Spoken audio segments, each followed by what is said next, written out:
Sejumlah orang tua berunjuk rasa di Depok, Jawa Barat memprotes sistem PPDB SMA Negeri 4. Orang tua terlibat saling dorong karena berusaha masuk ke sekolah. Orang tua curiga banyak calon siswa titipan yang menyebabkan anak mereka yang rumahnya dekat dari sekolah gagal lulus PPDB.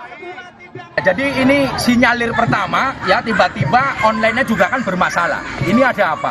Terakhir kemarin mau pengumuman jam 2 siang, ini sampai jam 7 malam. Ini juga ada apa? Mereka harus menjelaskan dong. Ya kan, terus yang kedua, kenapa si miskin ini banyak yang ditolak? Padahal kan sekolah negeri ini, yang harusnya adalah lebih dari 15%, kan boleh secara Permendikbudnya. Ya ini dugaan, ya kan, kami mensinyalir, ya kan, mudah-mudahan aparat bisa mengusut. Ya kalau memang tidak ada, kita minta transparan dong, dibuka aja siswanya semuanya. Namanya siapa, tinggal di mana, jaraknya berapa, dibuka. Kalau memang tidak ada sesuatu. Temuan kecurangan PPDB juga terjadi di Jawa Barat dengan modus pemalsuan dokumen. 94 calon siswa di 2 sekolah ditemukan memalsukan kartu keluarga mereka. Penjabat Gubernur Jawa Barat B. Triadi Mahmudin akan melaporkan temuan kecurangan PPDB tahap 1 kepada Kemendikbudristek. Pemerintah Provinsi Jawa Barat juga akan menganulir calon siswa baru yang terbukti curang. Kami akan melaporkan semua ke Kemendikbud bahwa kan tujuan zonasi itu untuk memeratakan sekolah karena tapi ternyata paradigma itu masih tidak mudah untuk mengubah sekolah favorit. Kerjasama dari semua pihak termasuk dari dinas Capil untuk memastikan betul atau dia mengalir. Kami akan evaluasi ulang semuanya. Kenapa bisa sampai satu rumah atau satu alamat itu bisa 6 kakak, 8 kakak? Ya kan ini udah tidak normal kan sebetulnya. Jadi dari investigasi harian Kompas, modus pemalsuan dokumen PPDB dimulai ketika orang tua atau wali meminta bantuan jasa edit dokumen di media sosial khususnya Facebook. Temuan harian Kompas biayanya mencapai Rp100.000. Padahal penerimaan siswa melalui jalur sonasi secara aturan diperuntukkan untuk siswa yang berdomisili di wilayah yang ditetapkan oleh pemerintah daerah. Karena membutuhkan dokumen alamat kartu keluarga yang sesuai dengan wilayah sekolah yang ingin didaftar, maka alamat rumah orang tua pun diedit. Dokumen palsu itu kemudian diunggah ke situs PPDB Jalur Sonasi. Dokumen palsu ini diketahui bisa lolos di situs PPDB Jalur Sonasi. Harian Kompas menemukan di Kota Bengkulu, sejumlah dokumen palsu sengaja mengatur alamat rumah dekat dengan sekolah yang ingin didaftar, padahal alamat palsunya berupa gang atau daerah yang bukan kompleks perumahan. Tidak hanya terkait jalur sonasi, harian Kompas juga menemukan adanya jalur siswa titipan di beberapa sekolah. Hal itu terindikasi dari data pokok pendidikan yang menunjukkan banyak sekolah tidak sesuai ketentuan dari sisi daya tampung siswa. Permendikbud nomor 47 tahun 2023 sebenarnya telah mengatur jumlah siswa dalam satu kelas maksimal 36 orang dengan jumlah ruang kelas maksimal 36. Namun, berdasarkan temuan harian Kompas, sistem PPDB masih memungkinkan jumlah siswa yang diterima hingga 50 orang per kelas. Provinsi Banten menjadi daerah yang persentase sekolahnya tidak sesuai ketentuan tertinggi yakni 17,39%. Disusul Bali 16,18%, lalu ada Sumatera Selatan, Jakarta, dan Jawa Barat. Sistem sonasi sebelumnya dibuat untuk pemerataan pendidikan, menghilangkan stereotip sekolah unggulan yang menjadi rebutan.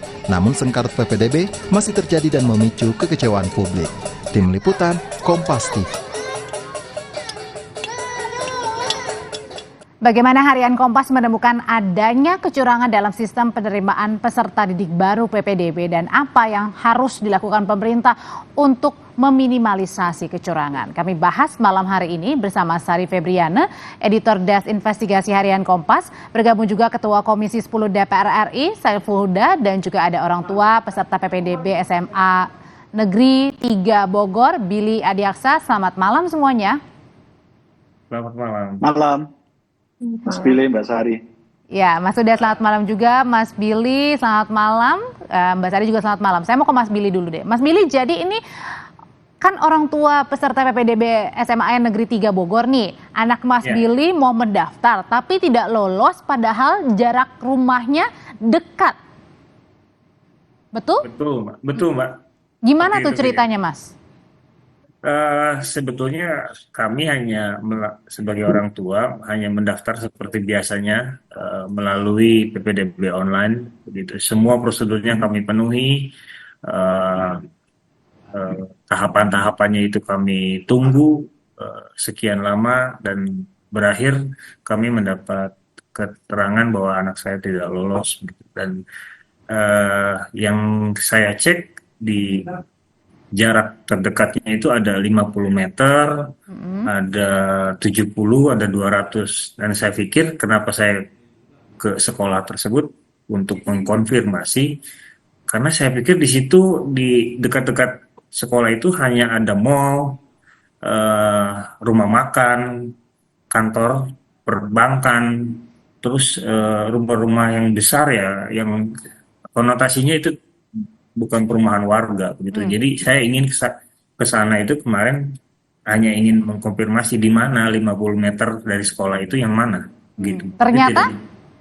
Ternyata ya tidak diberi ruang untuk kita berdiskusi lebih serius, hanya jawabannya hanya sistem dan sistem aja. Jadi kita juga apa ya, mungkin kami paham sistem yang dibangun oleh pemerintah begitu, tapi itu buat kami itu adalah tembok yang Jadi sangat sampai besar. dengan sekarang Mas Billy sendiri bingung dong mau daftarin anak Mas Billy ini di sekolah mana?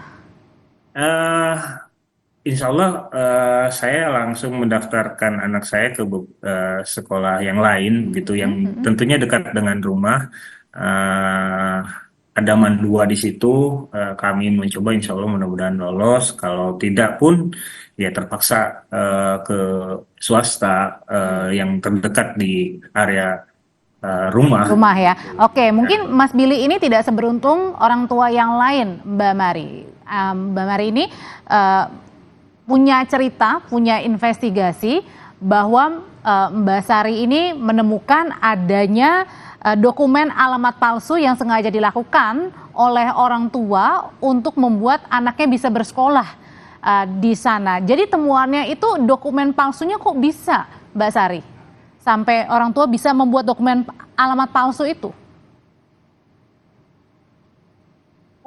Ya ini ternyata buktinya lolos ya. Jadi orang tua gini, yang terjadi itu adalah selama 7 tahun PPDB ini, para orang tua itu dilanda kecemasan yang amat sangat, anaknya nggak dapat sekolah.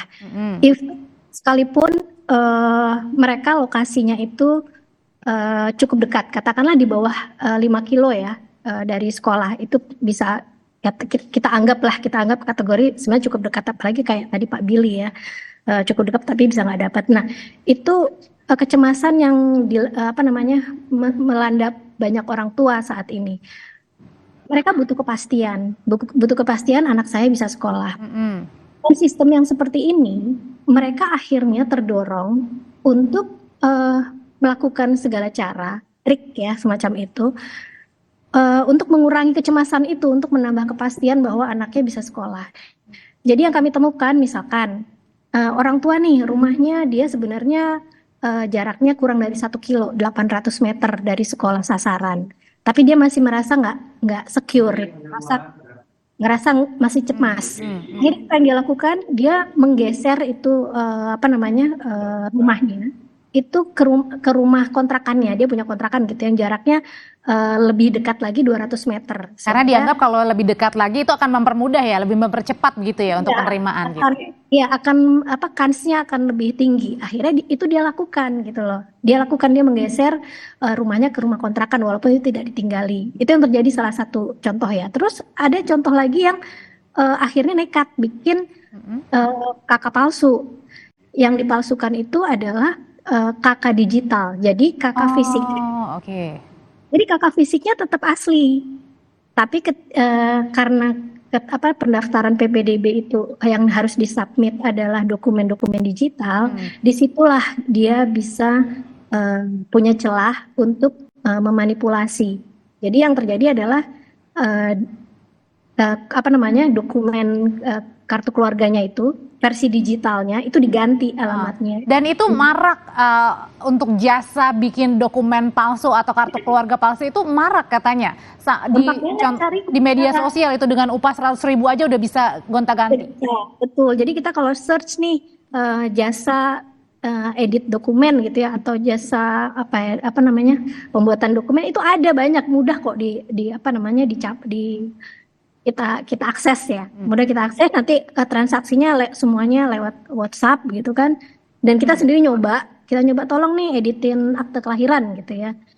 Dengan belangkonya sama persis segala, bahkan dia memasukkan QR code segala ke situ, itu mudah. Oke, menjawab permasalahan-permasalahan seperti ini, Mas sudah diketahui nggak sih apa sih penjelasan dari Kemendikbudristek terkait dengan sistem PPDB yang seharusnya kan sistem zonasi ini sudah digunakan, kemudian juga sebenarnya untuk mempermudah orang tua juga kan mendaftarkan anaknya ke tempat yang lebih dekat dari rumah, tapi kok malah sebaliknya ini rawan justru terjadi marak tindakan yang di mana-mana nih seperti dokumen palsu, kartu keluarga. Ya, sebenarnya ini peristiwa yang berulang. Jadi kecurangan ini sejak diterapkan PPDB itu berulang-ulang. Dan saya melihat frekuensi orang tua yang berani untuk memalsukan dokumen, baik di jalur zonasi dengan cara mendekatkan titik lokasinya, jalur prestasi dengan cara memalsukan prestasi sertifikat dari beberapa sertifikat prestasi itu, jalur afirmasi juga sama. Digunakan tiba-tiba orang yang mampu mendefinisikan dirinya, orang yang tidak mampu melalui jalur afirmasi. Dan itu terjadi dan terulang. Dalam jangka pendek saya setuju ini harus ada tindakan tegas. Kemendikbud harus mengambil langkah tidak hanya melakukan pengawasan jarak jauh, tapi harus berkoordinasi secara maksimal dengan dinas-dinas pendidikan di kabupaten kota. Sebenarnya kalau dari cara kerja jangka pendek itu yang paling mungkin dilakukan. Mas Huda, sebenarnya kalau dari cara kerjanya Kemendikbudristek sendiri, itu mereka mengecek nggak sih Mas, misalnya nih dokumen alamatnya ini benar nggak nih jaraknya 800 meter, benar nggak alamatnya di sini? Atau ya udah berdasarkan apa yang tadi dikirimkan via online ya sudah percaya saja gitu. Sebenarnya kalau dari tahun lalu saya sudah minta Kemendikbud setiap menghadapi PPDB, saya minta untuk bikin satgas khusus. Jadi satgas ini bekerja detail dan on the spot langsung ke lapangan ketika ada persoalan, termasuk ketika ditemukan dokumen yang palsu, satgas ini bisa dikasih kewenangan untuk melakukan tindakan, termasuk ada pungli dan seterusnya itu. Jadi sekali lagi, ini pasti akan terus berulang sampai kapanpun ketika akar masalahnya tidak dituntaskan oleh pemerintah. Saya ingin memberikan gambaran sedikit. Apa akar masalahnya? Akar masalahnya adalah kuota yang ada dari sekolah-sekolah negeri kita terlalu jauh dari potensi untuk menampung siswa didik kita. Artinya lebih dikit begitu ya? Daripada sangat sedikit sekali. Jadi setiap tahun ada 10,7 juta anak-anak yang tidak bisa mendapatkan kuota di sekolah negeri. Gitu. Kita bisa bayangkan itu. 10,8 juta anak-anak yang tidak bisa mendapatkan kuota di sekolah negeri. Nah, karena itu saya menganjurkan pada pemerintah, solusi terbaiknya jangka pendek dan jangka panjang adalah saya menyebutnya pemerintah membuat skema sekolah amanat undang-undang. Apa sekolah amanat undang-undang itu? Yaitu sekolah swasta yang difasilitasi penuh oleh pemerintah, diperlakukan sama oleh pemerintah sebagaimana sekolah negeri. Jadi bisa mengakomodir ya? Persis. Mas ini Huda, terjadi kan karena orang tua pengen sekolah negeri karena supaya biayanya murah. Ya, benar. Ketika tidak masuk berarti sekolah swasta. Nah, sebenarnya permasalahannya bukan hanya pembuatan dokumen palsu nih, Mas Huda. Saya mau kembali lagi ke Mbak Sari. Jadi temuan di Harian Kompas itu bukan hanya terkait dengan penggunaan dokumen palsu, tapi juga ada jalur siluman. Silumannya kayak gimana tuh, Mbak? Betul. Jadi yang kami temukan, kita turunkan sebagai headline utama sebenarnya justru yang ini, yang jalur siluman. Jadi jalur ini itu terjadi justru setelah PPDB diumumkan selesai. Kan ada 4 jalur ya, afirmasi, zonasi, tadi terus prestasi dan perpindahan orang tua. Ada jalur kelima ini yang terjadi setelah PPDB diumumkan selesai. Nah, inilah jalur siluman. Jalur siluman ini terjadi betul kalau tadi Pak Huda sampaikan itu ada kaitannya dengan kuota. Jadi, kalau Permendikbud yang nomor 47 tahun 2023 itu kan ada batasan setiap kelas tuh berapa anak, berapa rombel per sekolah, ada batasan ya. Batas itu hanya 36. Nah, itu yang membuat sikut-sikutannya di situ. Batasannya sedikit, yang mau masuk banyak.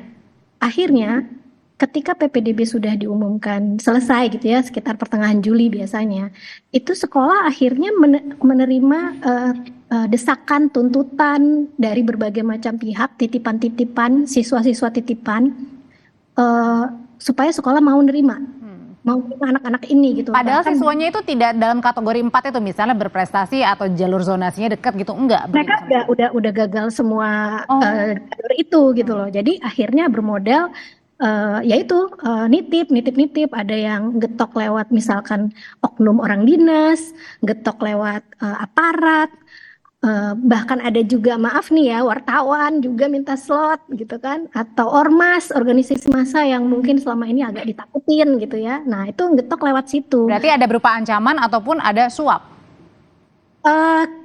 Kami tidak menemukan suap, jujur aja kita nggak menemukan ada suap ke pihak sekolah dari oknum-oknum ini ya.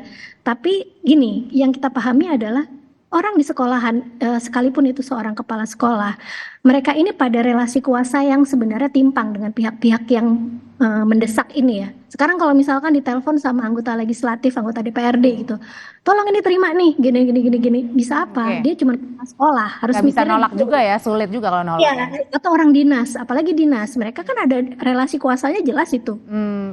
Dan Oke. dinas itu kan bosnya, bisa dibilang. Itu Mas Huda, ternyata permasalahannya juga karena adanya relasi kuasa nih, titip-titipan nih dari jalur belakang. Ormas juga gitu, wartawan juga. Mereka takut sama wartawan tuh bisa nanti diberitain yang enggak misalkan, dia jadi promo gini-gini, akhirnya ya udah kelimpahan. Jadi sekolah itu babak belur sebenarnya, sekolah sasaran tuh yang masih dianggap favorit tuh babak belur nerima titipan, akhirnya mereka ya udah mereka masukin tuh. Nah, apa akarnya sebenarnya? Akarnya itu adalah di sistem Dapodik sendiri yang dibangun oleh Kemendikbudristek. Jadi Oke. sistem Dapodik itu tuh masih nggak dikunci Oke. sama Kemendikbud. Oke. Kalau gitu saya tanyakan tentang sistemnya ke Mas Huda, gimana nih Mas? Secara teknis tidak ada di ruang kami memang. Jadi semestinya memang pada forum-forum begini Kemendikbud bisa hadir dan menjelaskan ke publik. Wah nggak Nah, bisa. sayangnya Kemendikbud nggak pernah hadir dalam Tidak pernah. forum-forum untuk menjelaskan kepada publik. Itu kita sayangkan. Ya. Nah karena itu kita minta pada forum yang baik ini pula, saya juga menghimbau atas nama Ketua Komisi 10, Kemendikbud sekali lagi harus hadir ketika persoalan yang sudah menaun ini dan belum ada solusi. Sudah Dan hampir tadi satu. Mbak Sari sudah nyampaikan salah satu pangkalnya adalah sistem Dapodik misalnya. Ya betul. Dan ini berulang, jadi berkali-kali setiap kali PPDB, semua orang menyatakan bahwa ada problem di sistem dan belum ada update perbaikan sampai hari ini dari pihak Kemendikbud. Oke, kalau dari ini kan tadi dibilang sama Mbak Sari ada akarnya dari sistem, kemudian juga tadi kalau dari Mas Huda bilang bentuk pengawasannya seperti apa. Nah, tapi kalau dari Mas Billy kan sebagai orang tua nggak paham nih ya Mas, sistemnya yang penting anak saya bisa masuk. Sebenarnya yang ingin Mas Billy sampaikan, kalau misalnya Kemendikbud hari ini dengar nih perbincangan kita, apa sih Mas keinginan supaya tahun depan nih kalau ada PPDB jalur zonasi lagi, nggak ada nih kayak gini dipersulit? Iya Mbak, sebetulnya simpel Mbak. Zaman kita dulu itu kita berlomba-lomba agar paling pintar supaya kita bisa masuk ke sekolah favorit begitu. Artinya si anak ini dirangsang untuk pintar sehingga nilainya baik sehingga dia bisa diterima di sekolah-sekolah bagus gitu. Tapi sekarang ini pemerintah sedang merangsang orang tuanya supaya pintar mengakali. Ada yang numpang kakak, ya tadi yang Mbak sampaikan tadi, Mbak Sari sampaikan jalur-jalur langit begitu, jalur siluman itu banyak terjadi karena kalau mungkin penilaian saya pribadi ini jalur sistem PPDB ini belum saatnya diterapkan di Indonesia, karena tadi kata Pak Saiful Huda bahwa jumlah sekolah dengan jumlah lulusan itu tidak seimbang. Nah, artinya apakah Mas Menteri begitu akan terus-terusan mempertahankan sistem yang sebetulnya merusak suasana? Ini tiap tahun kami terus-terusan dirusak gitu. Kalau tahun ini mungkin anak saya giliran masuk SMA, mungkin tahun depan ada tetangga saya masuk, sama halnya seperti itu. Dan kebetulan di Bogor juga banyak banget dan keresahan yang sama. keresahan ini juga dirasakan juga ternyata sama Ketua Komisi 10 Mas Huda ya, berulang. Semoga sih evaluasinya benar-benar menyeluruh dari Kemendikbudristeknya juga lebih mudah ya untuk ditanyakan dan memberikan penjelasan. Terima kasih Mas Saiful Huda, terima kasih Mas Billy, terima kasih Mbak Sari.